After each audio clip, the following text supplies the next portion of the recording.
Il est l'heure de s'enivrer. Pour n'être pas les esclaves martyrisés du temps, enivrez-vous sans cesse, de vin, de poésie ou de vertu. À votre guise.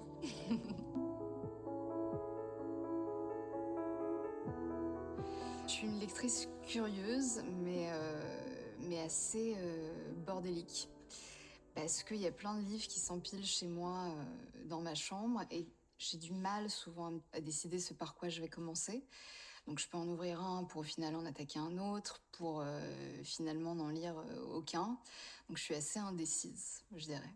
Je me dis que déjà, l'avoir ouvert était un pas vers le livre. Et puis c'est même intéressant, je pense, par exemple le reprendre à un autre moment et avec une perspective différente, un regard nouveau, un regard qui change. Et c'est ça qui est beau et qui nous fait aussi redécouvrir un ouvrage.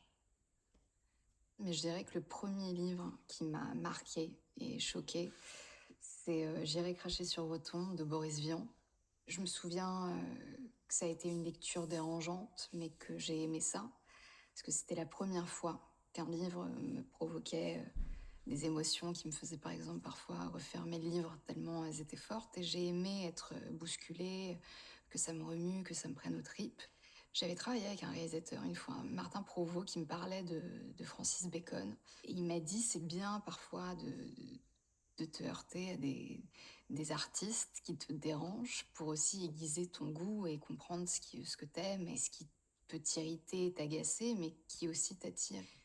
Et au-delà de Boris Vian, je dirais qu'un livre qui m'a marqué serait Le prophète de Khalil Gibran, découvert à l'adolescence. Et ça aborde plein de thématiques différentes. Et ce que j'aime, c'est que Gibran les aborde et les traite avec beaucoup de sagesse et de poésie, sans poser ou donner une réponse définitive à une question, mais en nous invitant à méditer sur un équilibre, une balance, la complémentarité aussi des choses, et puis sur une vérité qui nous est propre.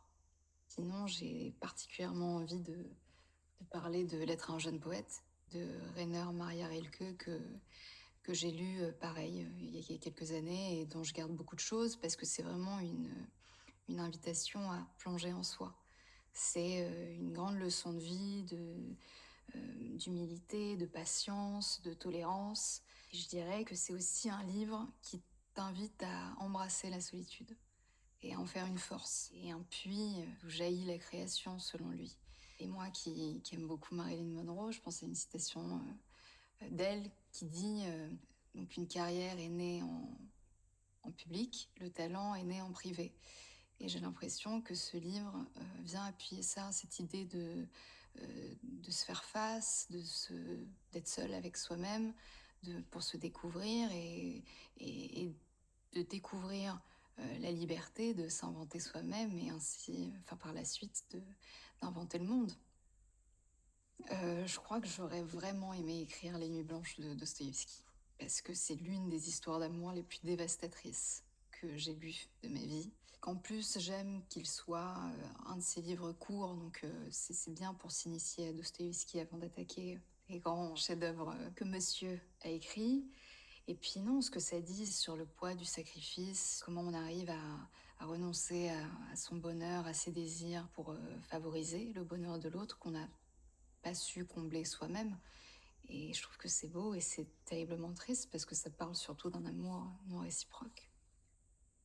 Il y a 2 jours, j'ai fini Le parfum des fleurs la nuit de Leila Slimani, dont il me reste beaucoup de choses et je me suis sentie très proche d'elle parce que c'est une femme qui bénéficie aussi d'une double culture et puis ce qu'elle raconte sur l'appartenance, sur l'exil, sur la beauté et la création de manière globale, a vachement parlé. Donc à un moment, elle dit, dans les musées, j'observais les autres. Quand ils s'attardaient devant une toile, je restais longtemps, moi aussi, puisque je supposais qu'elle était plus importante que les autres. Moi aussi, j'ai déjà fait ça. Mais ce qui me plaît, c'est qu'elle cite un ami à elle qui lui dit, pour la rassurer, va vers ce qui te plaît, ce qui t'émeut. C'est une phrase qui peut paraître toute bête et toute simple, mais j'ai l'impression que si on suit cette phrase, ce que j'essaye de faire et d'appliquer maintenant, c'est que ça nous dédouane en fait de toute peur de se tromper dans ses choix et de la culpabilité de ne pas avoir fait le bon, par exemple. Parce que c'est tellement intime et personnel qu'au final, il n'y a pas d'erreur erreur possible.